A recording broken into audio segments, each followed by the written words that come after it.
Dex Diary, Diario de la Muerte, creado por Ale Messina. Puedes encontrarlo en Wattpad.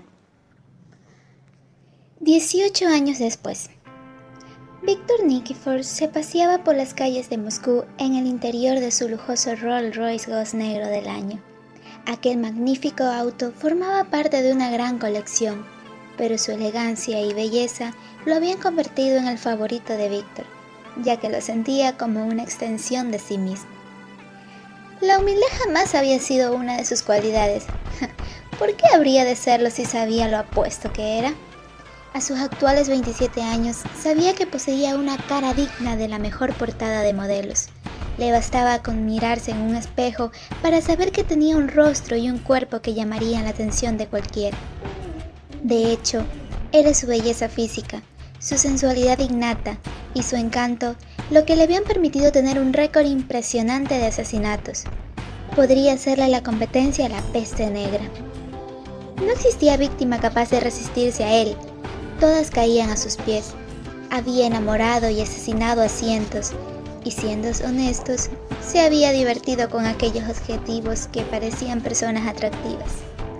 Cuando alguno le interesaba sexualmente, se tomaba su tiempo, se acercaba y se adentraba en la vida de su víctima. De esa forma, comenzaba su peligroso pero adictivo juego de seducción. Como una araña tejiendo su red, hacía que su víctima quedara atrapada cual mosca. Como buen amante de la belleza, satisfacía sus necesidades con esas víctimas que cumplían con sus altos estándares. Podía jugar días, semanas o algunos meses si su objetivo le gustaba lo suficiente y el cliente no le daba un tiempo específico. Incluso, recitaba promesas y juraba amor eterno si con eso podía llevarse a su víctima a la cama. Simplemente les decía lo que querían escuchar. Una vez que se aburría, terminaba su trabajo. Mientras seguía conduciendo, le dio una mirada rápida al libro que estaba en el asiento del copiloto. Aquel libro era en realidad un diario. Cada asesino poseía uno. Aquel diario era conocido como Diario de la Muerte o Dex Diary.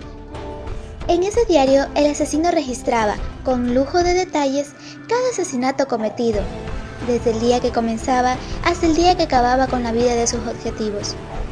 Todas las actividades diarias debían quedar registradas sin falta, ya que con esa información se realizaba el informe que luego se le entregaba al cliente. Cada vez que se comenzaba con un nuevo objetivo, lo primero que debía escribirse todos los días al principio de la página era el día y mes de cuando iniciaba la misión con esa nueva víctima, jamás el año. El nombre del objetivo, su estado civil, si tenía hijos o no, y por último, el nombre falso que utilizaba el asesino. Nunca se debía dar el nombre real, eso podía ser peligroso, en caso de que en algunos de los asesinatos se hubiera dejado una pista de su identidad. Esto nunca ocurría, pero era mejor prevenir que lamentar. Víctor odiaba inventar tantos nombres. No tenía tiempo de recordarlos, por lo cual siempre usaba el mismo, Vidya. Después de todo, el asesino no solo mataba al objetivo, sino que también mataba a todas las personas que interactuaban con él mientras estaba en la misión. Si su víctima le presentaba a sus padres, hermanos o familia en general, también morirían al final. Si le presentaba a sus amigos, esos también terminaban muertos. Si tenían hijos, aunque estos fueran solo niños, simplemente los mataba más rápido y sin dolor, por lo que jamás quedaba evidencia de su relación con las víctimas. Así, ni su falso ni su verdadero nombre se hacían conocidos. Cada vez que un diario era llenado, se almacenaba en una bóveda privada que cada sicario tenía para luego solicitar uno nuevo a Jacob. Víctor perdió la cuenta de cuántos diarios tenía almacenados cuando pasó los 100. Una de las mayores cualidades de Víctor era su competitividad. En todo lo que hacía quería ser el mejor. Detestaba quedar detrás de alguien o que otra persona destacara más que él. Es por eso que cuando aceptó la oferta de Jacob, se dispuso a convertirse en el mejor asesino suelto que podría existir. El día después de llegar a vivir a la mansión de Jacob, le pidió a este que le llevara a una peluquería. Al llegar allí, pidió al estilista que cortara su preciosa cabellera. Quería tener el cabello corto porque cada vez que se veía en el espejo y veía su larga melena, recordaba a su madre peinándolo mientras le cantaba y le sonreía. Quería dejar atrás su pasado. Su padre y su madre estaban muertos y él quería que todas sus memorias murieran con ellos. Con su nuevo look, se sentía más maduro, más preparado y más decidido a ser el digno hijo de uno de los mayores líderes de la mafia rusa. Con el pasar de los años, su determinación creció, así como su talento para despreciar la vida humana. Aun cuando Jacob pretendía que Víctor comenzara a trabajar como sicario a los 18 años, este realizó su primer trabajo a los 15, dando así inicio a su carrera. La víctima era un pedófilo de 58 años, y qué mejor que un niño para acercarse a él. Víctor no tuvo miedo en ningún momento mientras estaba en misión, ni siquiera sentía asco. Él no sentía nada, porque cuando vio a su madre morir, su alma murió con ella. Su corazón solo bombeaba sangre al resto de su cuerpo, nada más. En cuanto tuvo al objetivo recostado en la cama, desnudo y esperando por el pequeño angelito que lo acompañaría en su asqueroso fetiche, se acercó con una sonrisa dulce, vistiendo una camisa de aquel hombre, la cual le llegaba hasta los muslos, unos guantes largos y blancos que cubrían sus brazos casi por completo y unas largas medias también blancas que quedaban sobre sus rodillas. Traía una bandeja con 2 pañoletas y las sogas con las que se ataban las cortinas para mantenerlas abiertas durante el día. Dejó la bandeja en el velador que estaba junto a la cama y le pidió a Papi, como éste quería que le llamara, si podía atarle las manos a la cabecera de la cama. Así podría portarse mal y Papi tendría que castigarlo después de haber sido un niño malo. Eso logró encender aún más a aquel viejo pervertido. Sin dudarlo, se dejó atar con las sogas y se sorprendió al sentir lo fuerte y firme de las ataduras que hizo su joven acompañante. No podía mover los brazos. Víctor tomó una de las pañoletas que tenía y, sentándose a horcajadas de aquel tipo, le vendó los ojos suavemente. Una vez terminó, una mueca de burla se dibujó en su cara al mirar atrás y ver la elección que ese pervertido tenía. Contemplando a su víctima, completamente indefensa y excitada bajo él, se sintió más poderoso que nunca. Era maravilloso tener la vida de alguien en sus manos. Lentamente, estiró la mano a la bandeja y tomó la segunda pañoleta que traía. La desenvolvió y sacó la jeringa que había escondido en ella. Jaló el émbolo hacia atrás, haciendo que el cilindro de la jeringa se llenara de aire. Manteniéndola en su mano derecha, lista para ser usada, se aproximó al oído de su objetivo y dándole una lamida en su lóbulo susurró: Caspitania, con una sonrisa macabra. En un rápido movimiento, clavó la jeringa en la axila izquierda de aquel degenerado. A pesar de que solo tenía 15 años, conocía las partes del cuerpo mucho mejor que el médico más capacitado del mundo. La aguja llegó directo a la aorta, la arteria más grande del cuerpo humano, que conecta con el ventrículo izquierdo del corazón, e introdujo velozmente el aire a esta, haciendo que el flujo de sangre se detuviera, lo que provocó un infarto fulminante. El sujeto se retorció en cuanto sintió el pinchazo. Sin embargo, nada pudo hacer. Esa misma tarde, Víctor fue ayudado por otros asesinos de Jacob a acomodar la escena para que pareciera que había muerto de un infarto mientras estaba recostado, y solo en su habitación.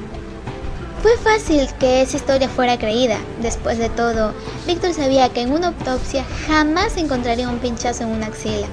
Estas nunca eran revisadas, a menos que hubiera una herida grotesca y visible en ellas. Luego de arreglar todo el lugar, Víctor y los demás asesinos lograron salir sin ser vistos. Aquella noche, Jacob no pudo ocultar el orgullo que sentía por su hijo.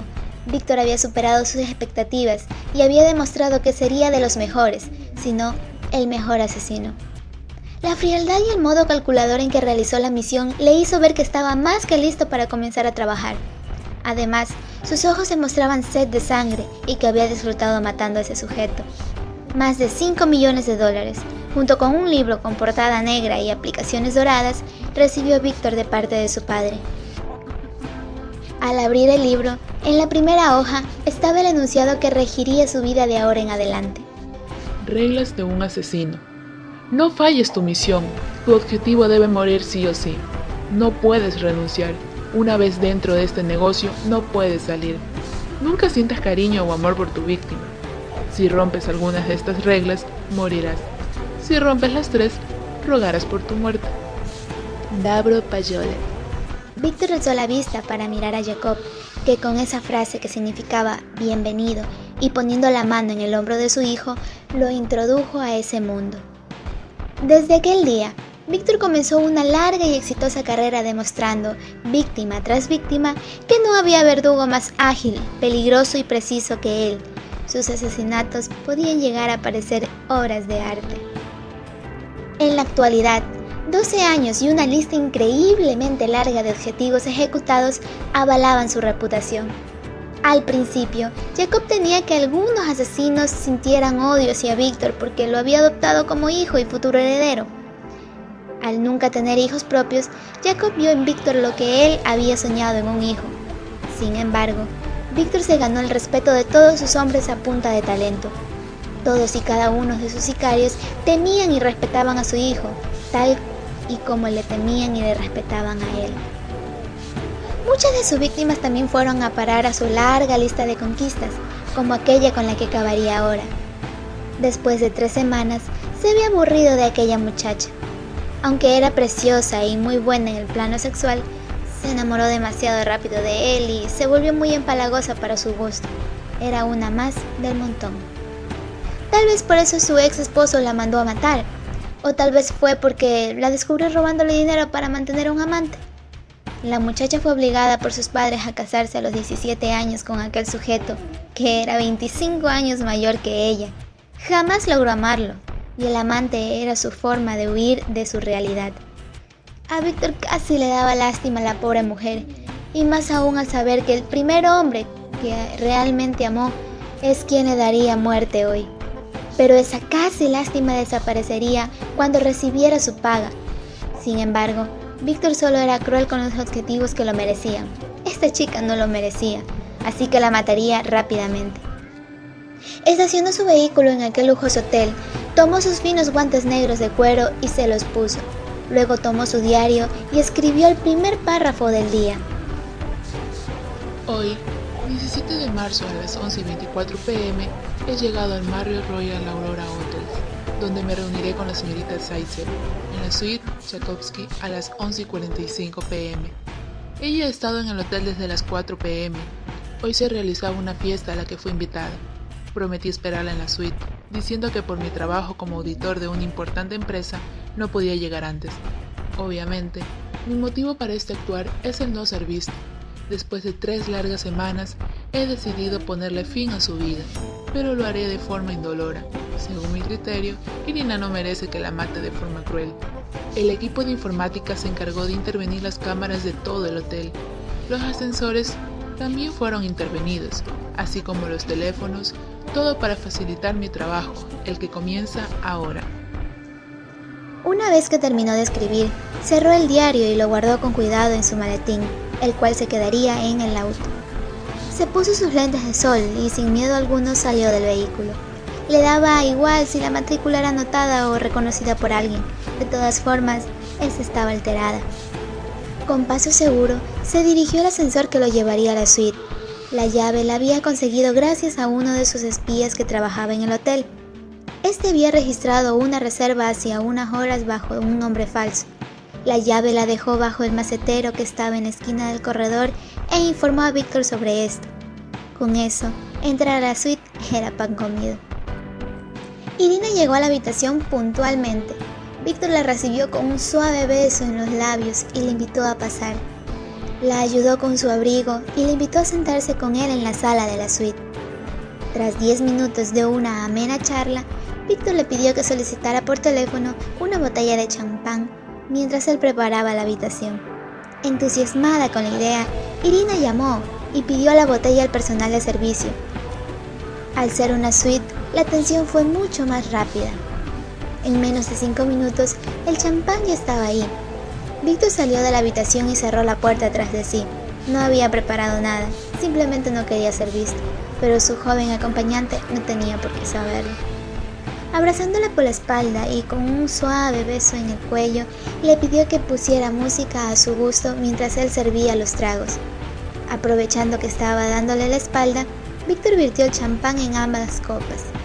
Arremangándose un poco el guante de su mano derecha, solo lo suficiente para dejar su anillo de oro expuesto, movió la parte de arriba de este, dejando a la vista una dosis más que alta de cantarela. La cantarela era un arsénico inodoro e incoloro, Este se conseguía mezclando el arsénico normal con tripas de cerdo, lo que se dejaba reposar por días hasta la putrefacción. De esto se conseguía una masilla pestilente que era escurrida hasta extraerle un polvillo similar al azúcar. Una dosis normal mataba en 24 horas aproximadamente, y con mucho dolor, pero una dosis alta mataba a la víctima más rápido y prácticamente de forma indolora. Una vez que virtió todo el contenido que traía en el anillo, lo cerró y se acomodó nuevamente el guante. A su vez, tomó el gemelo que traía en la manga izquierda de su camisa, el cual era una pequeña cápsula que poseía 2 gramos de cianuro. Realmente deseaba que esa muchacha muriera rápido. 2 venenos ayudarían a eso. Vació el líquido que traía la cápsula, la colocó en la manga de su camisa nuevamente y se fue a sentar al sofá, dejando las 2 copas en la mesa de centro. Cuando su acompañante se acercó a él, Víctor la tomó de la mano y la hizo sentarse a su lado. La acomodó en su pecho mientras ella sonreía y cerraba los ojos. El cianuro tardaba 5 minutos en disolverse por completo. La cantarela tardaba un poco menos, pero al menos 5 minutos debía distraerla. Al pasar el tiempo necesario, le invitó a brindar. La copa envenenada fue extendida por Víctor a Irina y se la ofrecía con una preciosa y coqueta sonrisa. Como si estuviera hipnotizada, ella no dudó en aceptarla. Mirándola a los ojos, suavemente, Víctor chocó su copa con la de ella diciendo en voz baja: lo cual significaba a su salud. Ambos bebieron el contenido de un sorbo. Por mucho que Víctor quisiera acostarse con ella una última vez, no era tan idiota para arriesgarse a dejar algún fluido que la identificara. Estaba resguardando cualquier rastro de ADN, incluso su cabello estaba peinado con gel para que no cayera ni uno solo. Una vez que bebieron los tragos, bailaron al son de Feeling Good de Michael Bublé. Mirando disimuladamente el reloj, Víctor se excusó diciendo que tenía un regalo para su amada y que lo había dejado en el auto. De esta forma, él se fue sabiendo que las cámaras no lo grabarían. Al llegar a su auto, se subió a este y se fue del hotel. En un edificio cercano perteneciente a Jacob, se encontraban 3 de sus hombres observando la situación. Víctor estacionó el auto una vez que llegó al edificio, sacó su maletín y subió al departamento. Una vez allí, observó junto al equipo cómo los venenos actuaban rápidamente en Irina. A pesar de que, gracias a la mezcla, no sintió dolor en extremo, los malestares no pudieron evitarse. Tras 2 horas, un paro cardiorrespiratorio le dio muerte a aquella pobre mujer. Con satisfacción, Víctor sacó su diario y escribió el exitoso final de su misión. A las 0:19 horas, Irina Zaitsev ha fallecido. La causa, un paro cardiorrespiratorio. La mezcla de cantarela y cianuro aceleraron la muerte y lograron que ésta fuera indolora. Estos venenos son indetectables al mezclarse y se disuelven en el cuerpo, por lo que no aparecerán en la autopsia. Con esto, declaró la misión como exitosa. 3 días después de recibir la millonaria paga, Víctor fue llamado por Jacob. Tenía un nuevo objetivo para él. Víctor hubiera deseado poder descansar al menos una semana, pero Jacob le comentó que este caso era importante, al punto de que el cliente ofrecía 5 veces más de lo que normalmente ellos cobraban. Definitivamente valía la pena. Una vez que llegó a la mansión, Jacob colocó una carpeta frente a Víctor, la cual contenía todos los datos del caso. El líder yakuza de una pequeña zona de Japón solicitaba los servicios de la mafia rusa. El estilo de los yakuzas era matar rápida y eficazmente a sus objetivos, pero esta vez ellos querían torturar psicológicamente a una persona, por lo que deseaban que esto se realizara lentamente. Toshi Yakatsuki era un hombre que había pedido una gran suma de dinero al mafioso líder de la zona donde vivían. Se comprometió a pagar para luego romper su promesa y huir con su familia. Los yakuzas rastrearon por todo Japón hasta que dieron con el hombre. Cuando le cobraron y este se negó a pagar porque no tenía el dinero, los yakuzas se lo llevaron sin dejar rastro. Tras meses de tortura, decidieron castigarlo de forma aún más cruel, y en una pantalla le mostraron el momento preciso en que su esposa y su hija morían en una explosión que ocurrió en una farmacia cuando éstas estaban comprando medicina para el resfrío que el hijo menor de la familia padecía en aquel momento. No importaba si más personas perdieron la vida, simplemente fue un efecto colateral. A pesar de que Toshiya había perdido a su amada esposa Hiroko y a su hija Mari, él aún tenía esperanzas y vida en su mirar. Aún tenía un hijo que lo esperaba cuando al fin fuera libre. Al ver que este hombre no rogaba por la muerte después de ver cómo su familia fallecía, se dieron cuenta que, tal vez, el sufrimiento y posterior muerte del hijo menor terminaría por quebrar su espíritu.